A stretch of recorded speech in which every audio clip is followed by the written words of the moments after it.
Olá, hoje vamos fazer um breve resumo sobre a história dessa linda igreja que foi construída ali em 1660 e hoje está completando 360 anos dessa solenidade.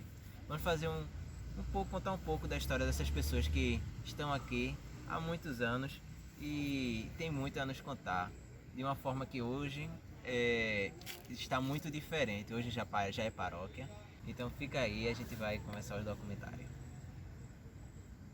Meus irmãos da Igreja de Nossa Senhora de Loreto, em Piedade. Meu nome é Adilza, sou professora, fui presidente por 3 mandatos do Instituto Histórico de Jaboatão, sou pesquisadora, tenho vários livros publicados, tudo sobre a história de Jaboatão e que encontram lá na biblioteca do Instituto Histórico. Falar para vocês sobre a Igreja de Nossa Senhora de Loreto. Nós vamos assim fazer um passeio no tempo.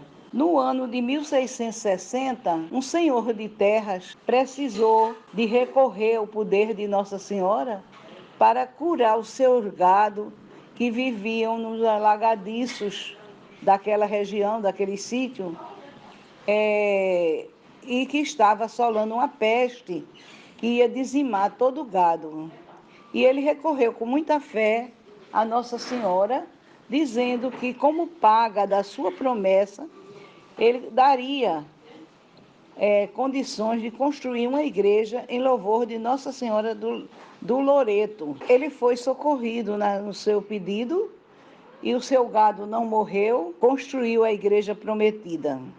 Só que a igreja ali construída, ela tinha um papel completamente diferente de hoje, que a igreja é para a missa, para casamento, para batizado. Naquele tempo, ela servia de hospedaria aos padres que vinham de longe, ou vinha de Muribeca, ou vinha de Jaboatão, ou vinha até do Cabo. O primeiro padre da igreja do Loreto. O nome dele era Padre Manuel da Cunha. E ele estava sempre disposto a ir até as casas daqueles que estavam prestes a morrer para dar extrema-unção, né? O altar era o que tinha de magnífico na igreja, era o seu altar. Essa igreja atendia os mortos do Pina até Pontezinha. Maria de Lourdes Freitas Moura, sou filha de Severino Camelo, Maria Alves.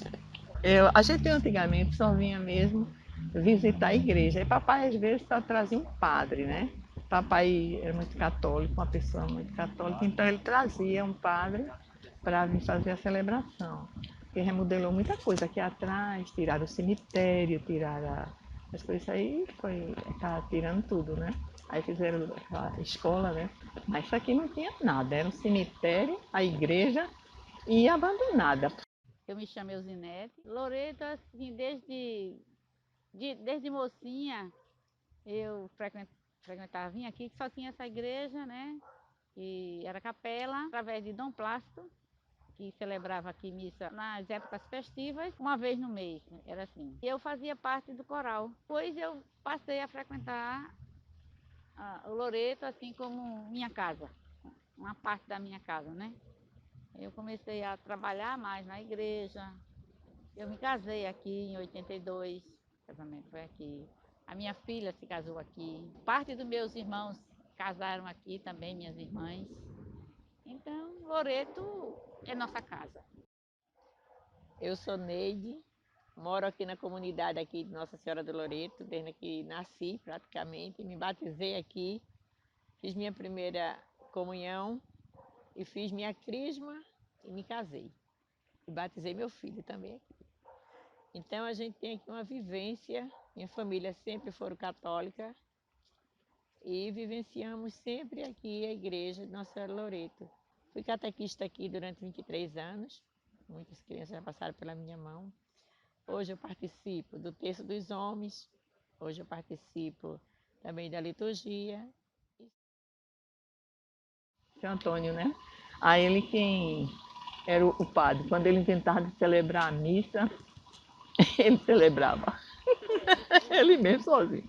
Mas não tinha comunhão, não. Só era a missa que ele celebrava e a gente vinha assistir, porque não tinha padre, né? Depois de muito tempo apareceu os frades, os meninos que vieram morar aqui e ficavam ajudando, né? Mas padre depois, foi muito tempo depois que apareceu Dom Plácido. Apareceu o primeiro, foi Dom Plácido.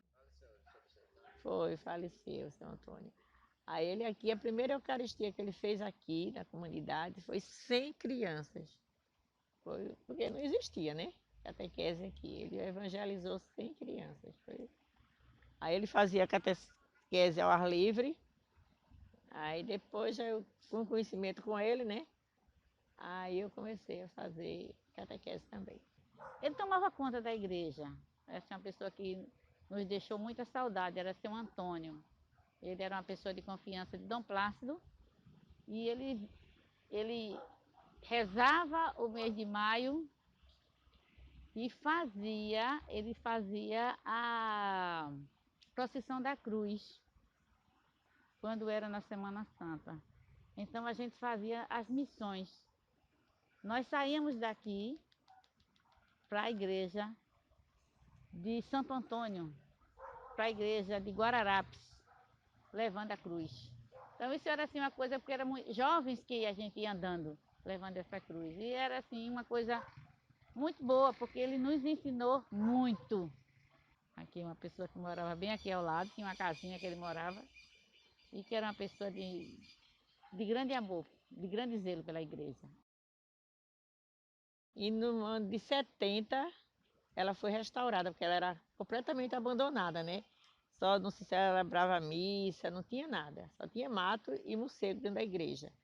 Aí no ano de 70, Dom Plácido veio para cá e começou a restaurar a igreja, no qual ela ficou com outra vida, tendo missas de 15 dias, depois passou mais 8 dias, dia de sábado.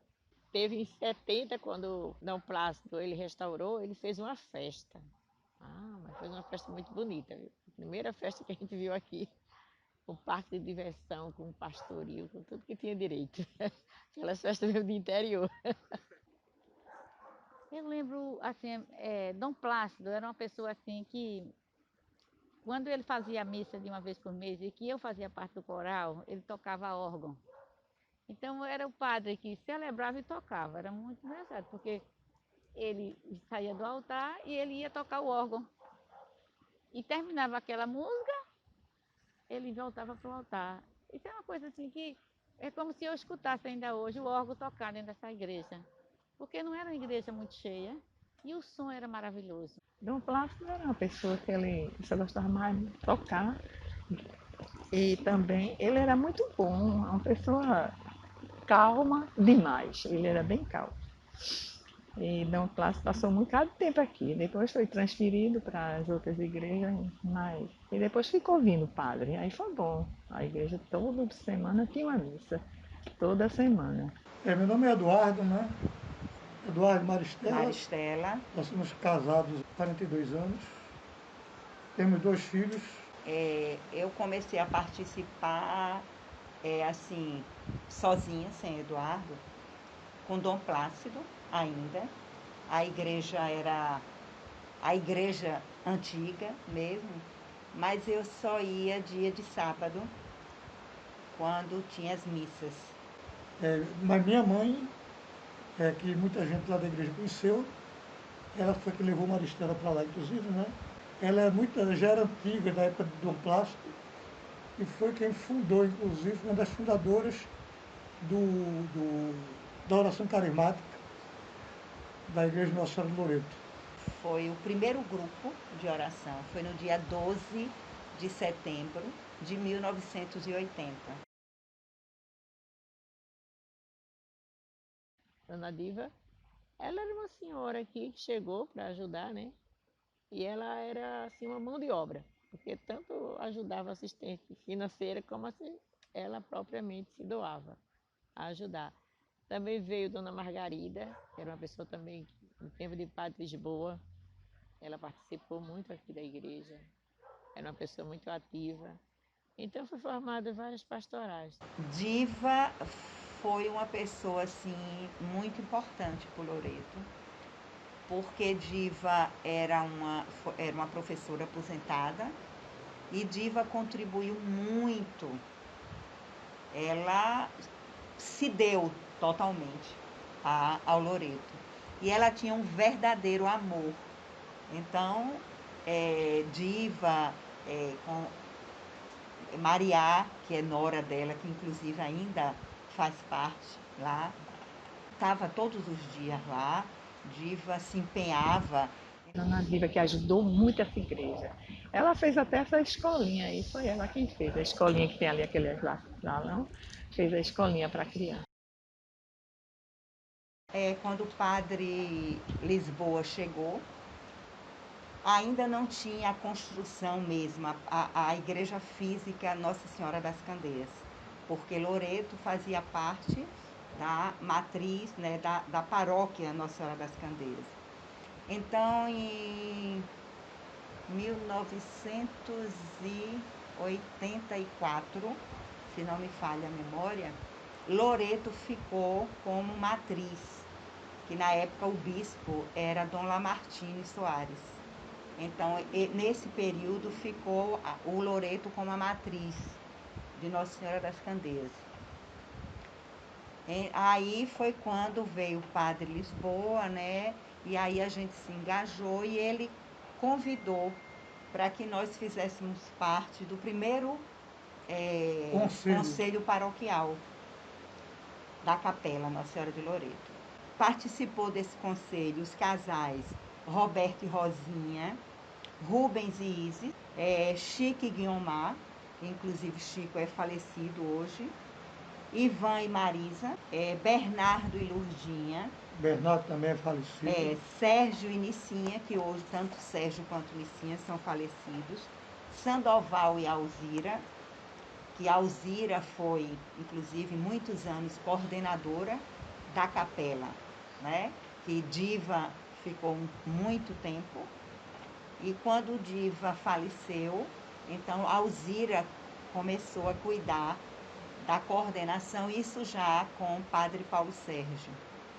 Então, Alzira e Sandoval fizeram parte do primeiro conselho paroquial. E eu e Eduardo. Então, esses casais foram convidados por padre José Amaro Lisboa e nós ficamos um tempo e começaram as obras. A igreja enchia d'água de uma maneira que a gente não tinha condições. Aí padre Lisboa foi que teve a força e a coragem de fazer essa transformação. Eu ficava sem missa, muitas vezes com o padre José Amaro, ele tanto tinha na casa de Nicinha e Sérgio, como na casa de minha sogra, que moravam em casa, e se organizava para ter a Santa Missa nessas casas.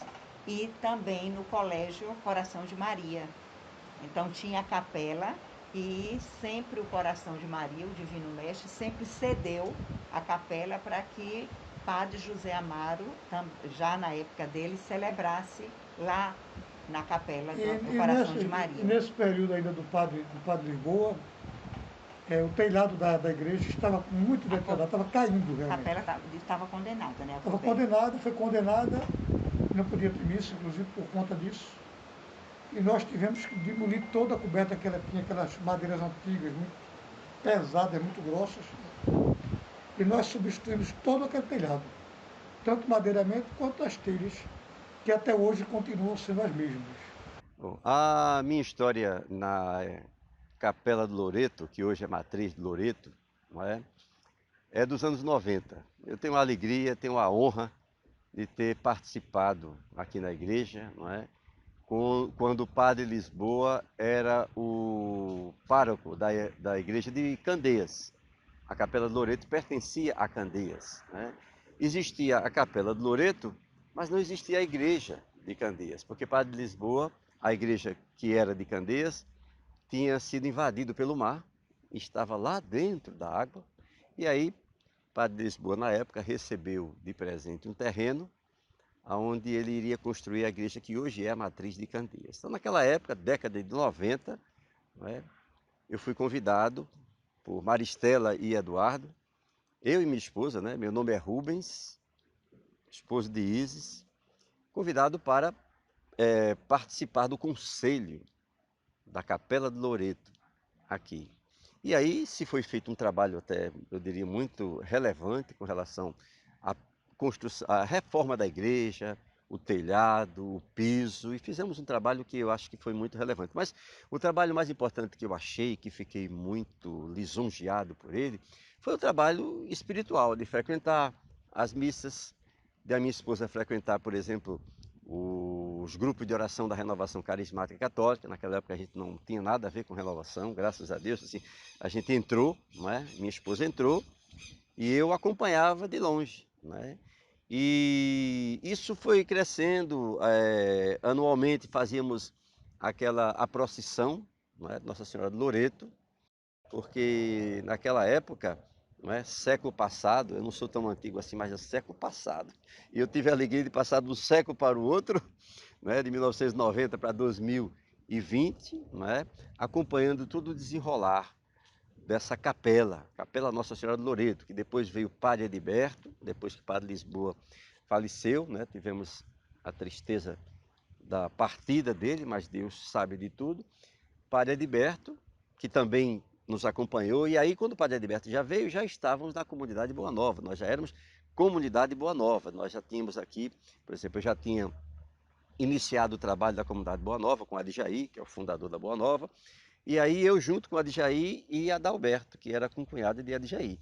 E aí a gente já foi fazer um trabalho de evangelização na capela. Em 2012 a igreja tornou-se matriz, né?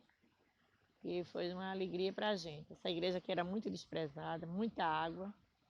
Aqui passava 6 meses praticamente sem ter missa. Mas graças a Deus passou por ser matriz e vem um padre trabalhador, aquele que arregaça as mangas e tira os sapatos e bota o pé na lama. Então, a gente sabe que ele fez muito sacrifício, foi muita luta, porque a igreja realmente é encantadora, é muito bonita, muito bem tratada, muito bem cuidada pelo padre e por você, né? Que faz parte da paróquia, que a gente sabe que o padre sozinho não faz nada também, né? Ele tem o empenho dele, mas tem o empenho dos paroquianos. A chegada aqui de Padre Acácio foi muito boa, né? Porque ele restaurou bastante. Aí ficou outra coisa, né? Loreto é amor, não tem como dizer de forma diferente. Peço muito a Deus que abençoe, não somente a matriz de Nossa Senhora de Loreto, mas Padre Acácio, que hoje é o pároco daqui, os que vierem, né? E que esse trabalho engrandeça cada vez mais o nome de nosso Senhor Jesus Cristo, porque toda a honra e toda a glória é dada a Ele.